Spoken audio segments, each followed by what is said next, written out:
তাদের এই সহযোগিতা আমাদেরকে আন্দোলন লাইনকে তাদেরকে আমি কালো করার জন্য বলছি না। আমরা 10,323-এর প্রত্যেকজন সদস্য চাই।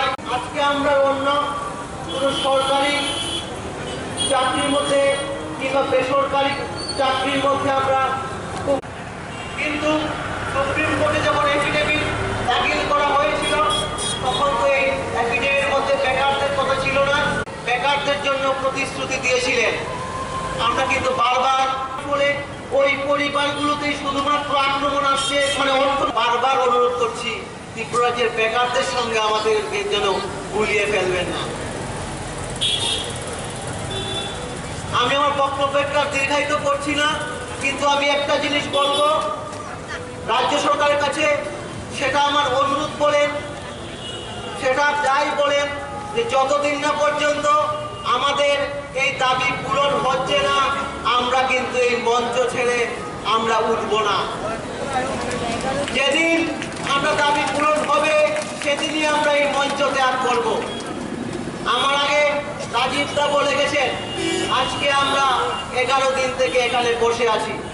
রাজ্য সরকার তো চাইলে 11 মিনিটেই আমাদের সমস্যাটাকে সমাধান করে দিতে পারেন।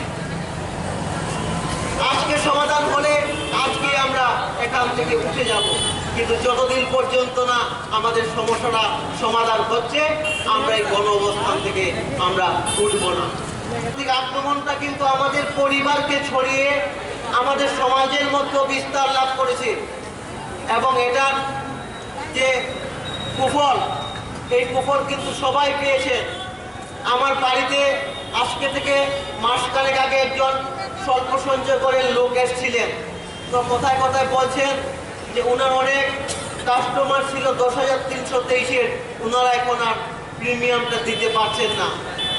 তার মানে ওনারাও কিন্তু অর্থনৈতিকভাবে আক্রান্ত হচ্ছেন, দুর্বলতার মধ্যে পড়ছেন। তো এই সমস্যাটা শুধু আমাদের অর্থনৈতিক সমস্যাটা না, এটা কিন্তু সমাজের ব্যাপক অংশের মধ্যে এই সমস্যাটা ছড়িয়ে পড়ছে।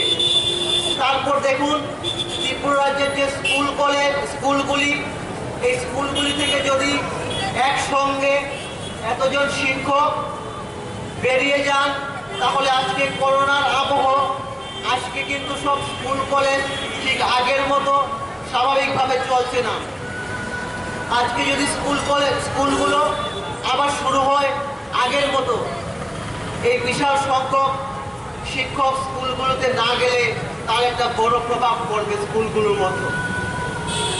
এই রাজ্যের সাধারণ মানুষও কিন্তু এই 10,323-এর দ্বারা প্রভাবিত।